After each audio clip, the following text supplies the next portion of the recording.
Assalamualaikum warahmatullahi wabarakatuh. Bagaimana kabar anak-anak Bu Guru semuanya? Semoga dalam keadaan sehat ya. Amin ya robbal alamin. Anak-anakku semuanya, alhamdulillah hari ini kita bertemu kembali di pembelajaran semester 2. Setelah kemarin 2 minggu lamanya kita mengikuti kegiatan PTS di semester 1, maka hari ini kita mulai masuk membahas pelajaran di semester 2. Berarti kita harus lebih semangat ya dari semester 1. Baiklah anak-anak Bu Guru semuanya, hari ini kita akan belajar di tematik 4H, subtema 1, pembelajaran 1. Kita akan belajar tentang tokoh-tokoh yang terdapat pada teks fiksi, kemudian menjelaskan tentang pengaruh gaya terhadap gerak benda pada peristiwa di lingkungan sekitar. Anak-anakku, silakan dibuka halaman 2. Kita bersama-sama akan membaca cerita yang ada pada teks fiksi. Sebelumnya, perlu kita ketahui ya bahwa teks fiksi merupakan rekaan atau khayalan yang tidak berdasarkan dari kenyataan. Untuk itu, silakan baca cerita yang berjudul Petani Jagung yang Sabar dan Jujur. Bacalah dengan penuh seksama. Nah, bagaimana anak-anak? Ceritanya sungguh menarik bukan? Pesan moral apa yang bisa kita petik?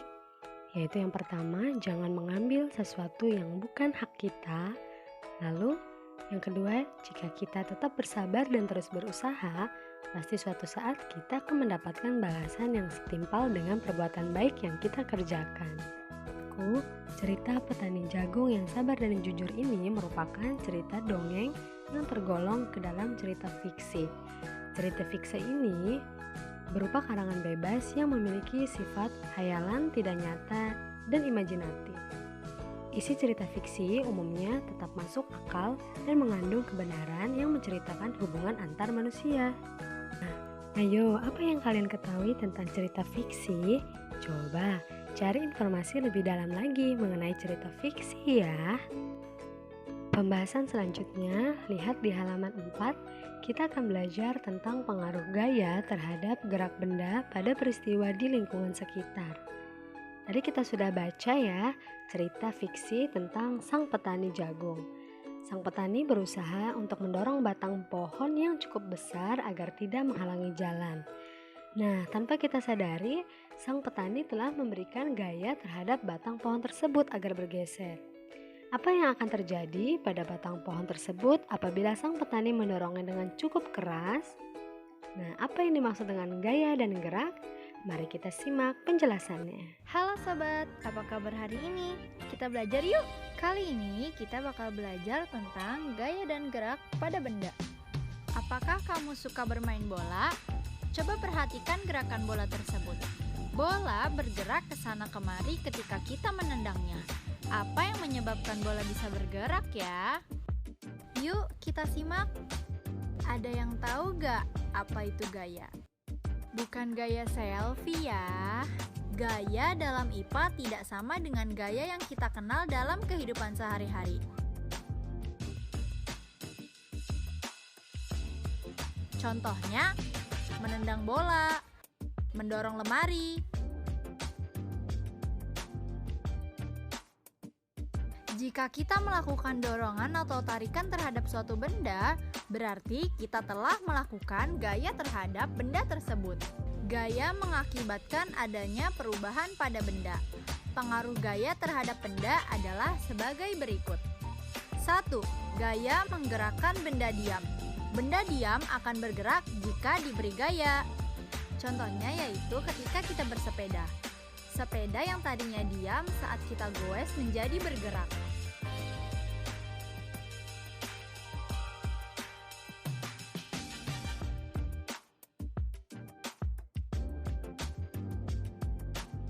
Dua, gaya membuat benda bergerak menjadi diam.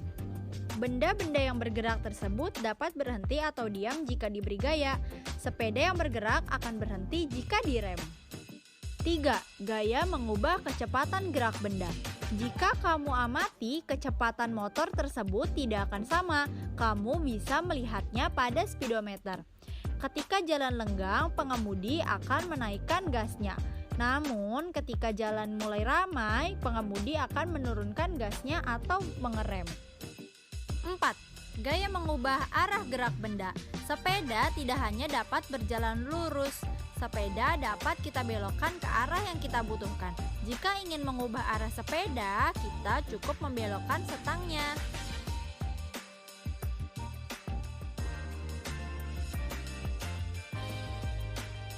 5. Gaya dapat mengubah bentuk benda. Gaya dapat mengubah bentuk suatu benda. Slime yang semulanya berbentuk lingkaran berubah bentuk ketika kita memainkannya. 6.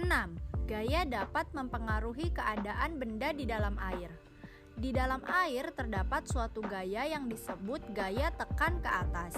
Gaya ini menyebabkan benda bisa mengapung di permukaan.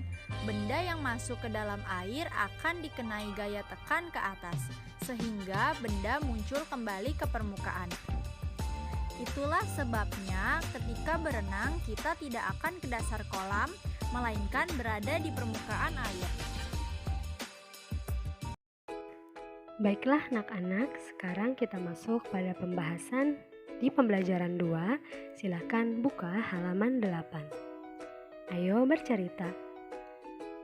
Made menceritakan tentang daerah asalnya, yaitu di Ubud, Bali. Pulau Bali terkenal hingga ke mancanegara karena panoramanya yang indah dan sumber daya alamnya yang sangat kaya. Ubud terutama terkenal di antara para wisatawan mancanegara karena memiliki pemandangan yang sangat indah. Lokasinya terletak di antara sawah dan hutan. Selain itu, Ubud juga dikenal karena seni dan budaya masyarakatnya. Coba pelajari daerah tempat kamu tinggal. Apa saja potensi yang dapat digali dan dimanfaatkan masyarakat setempat? Anak-anakku, selain tokoh, ada beberapa hal lain yang diperlukan agar sebuah teks fiksi atau cerita dapat berjalan. Hal-hal tersebut antara lain yang pertama, adanya tema, kedua alur, ketiga latar, dan yang keempat amanat. Tema merupakan dasar cerita atau sesuatu yang menjadi pokok terbentuknya suatu cerita. Alur merupakan rangkaian peristiwa atau kejadian yang terdapat dalam suatu cerita. Latar merupakan keterangan yang menjelaskan keadaan dalam suatu cerita. Latar ini terbagi menjadi latar tempat, latar waktu, dan latar suasana. Dan yang terakhir yaitu amanat. Amanat ini merupakan pesan yang terkandung dalam sebuah cerita. Pada pembelajaran sebelumnya, kalian sudah mencari tahu tentang jenis-jenis atau macam-macam cerita fiksi.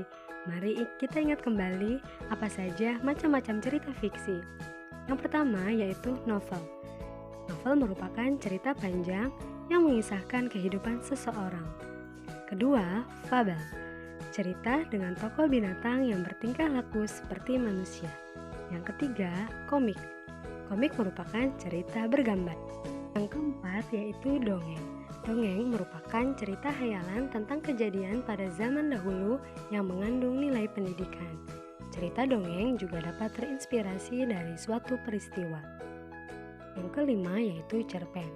Cerpen merupakan cerita tentang peristiwa yang dikisahkan secara singkat. Penulisannya yaitu kurang dari 10.000 kata. Yang keenam, cerita bersambung. Cerita bersambung merupakan cerita yang dimuat sebagian demi sebagian secara berturut-turut di dalam surat kabar atau majalah. Dan yang ketujuh, yaitu cerita silat. Cerita silat merupakan cerita dengan latar belakang dunia persilatan. Baiklah anak-anak, pembelajaran kita hari ini Bu Guru cukupkan. Semoga apa yang Bu Guru sampaikan dapat mudah kalian pahami. Tetap semangat dan jaga kesehatan selalu ya. Terima kasih. Wassalamualaikum warahmatullahi wabarakatuh.